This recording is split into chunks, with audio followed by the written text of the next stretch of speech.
to hear it.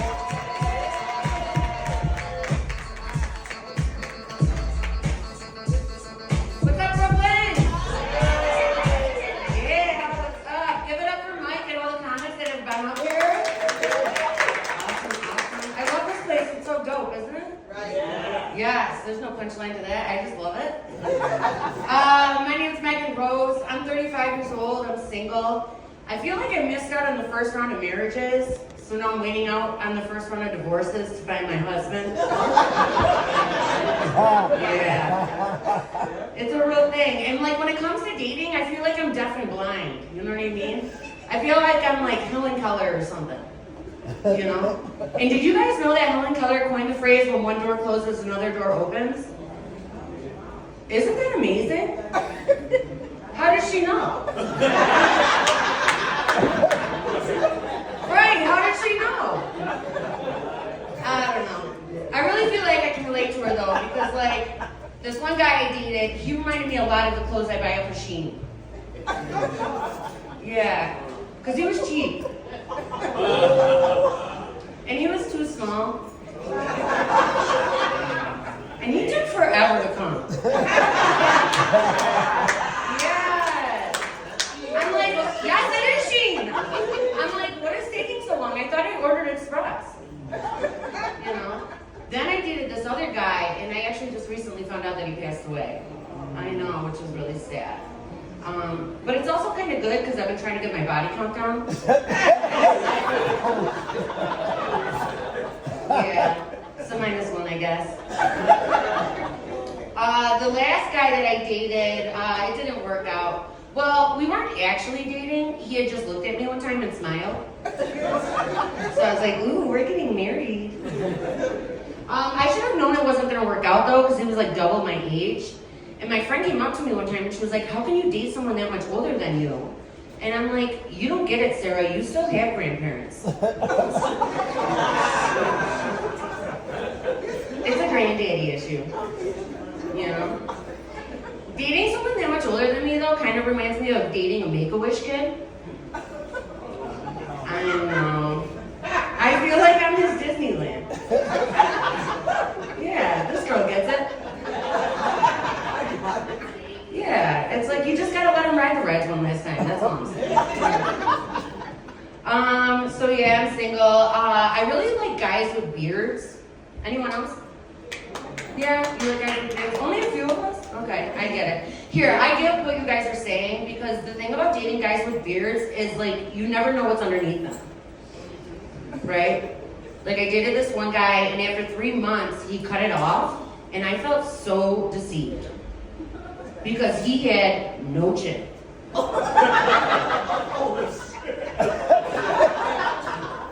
He had no chin.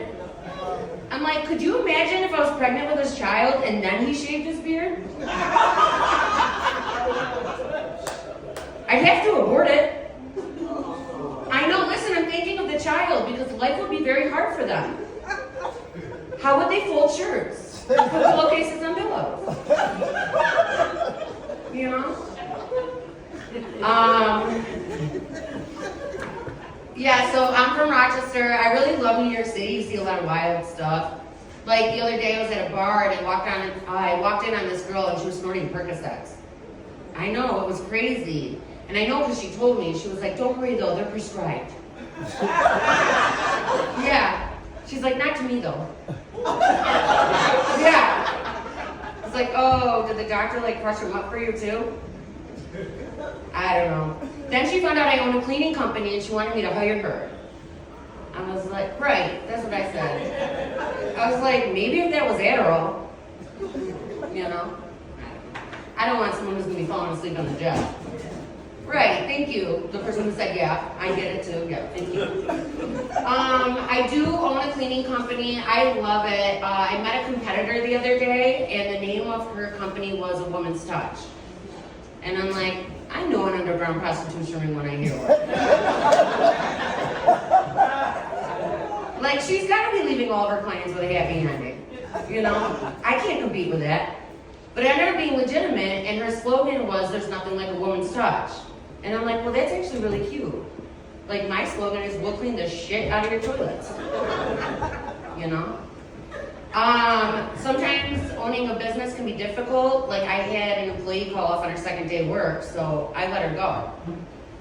And then she texted me and she was like, oh, you're gonna fire me, bitch? I'm gonna come to your house right now. I know. And I was like, oh, no, thank you. My house is clean. I'm like, no, thanks. You're not needed here. Yeah. And then she was like, no, I'm gonna come to your house and I'm gonna beat your ass. And I was like, oh. Well, since you have the time, you know, do you think you could stop by work first? I'm like, I don't know, do your job. So she did it. So I ended up going to the client's house. I get there, I put my music in, and then I overheard my client arguing with her husband. So I did what any respectable person would do. I stopped that shit so I could hear better. Right? An hour goes by of them arguing, and I look down only to realize I had mopped her entire carpet. Yeah, I mopped that shit. She came out and she was like, why is my carpet wet? We didn't ask you to do that. And I was like, listen, Linda, after what I just heard, this is the only carpet getting wet around here. I was just trying to help her out. I don't know, I think maybe she just needed a woman's touch. Yeah. Business, you know, I love doing business. I haven't always been good at it. I had a venture back in college that didn't work out that well. It all started with this drug dealer I had. He was always like, what's good, Megan Rose? And I was like, shit, hopefully you're drugs.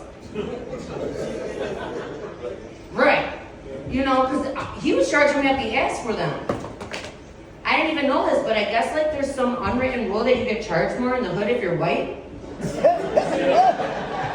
You know that shit? I didn't know that shit. I didn't know that shit. We all know that shit. Yo, when I found out, I found out real quick. When I found out that a gram of cocaine didn't cost $1,000,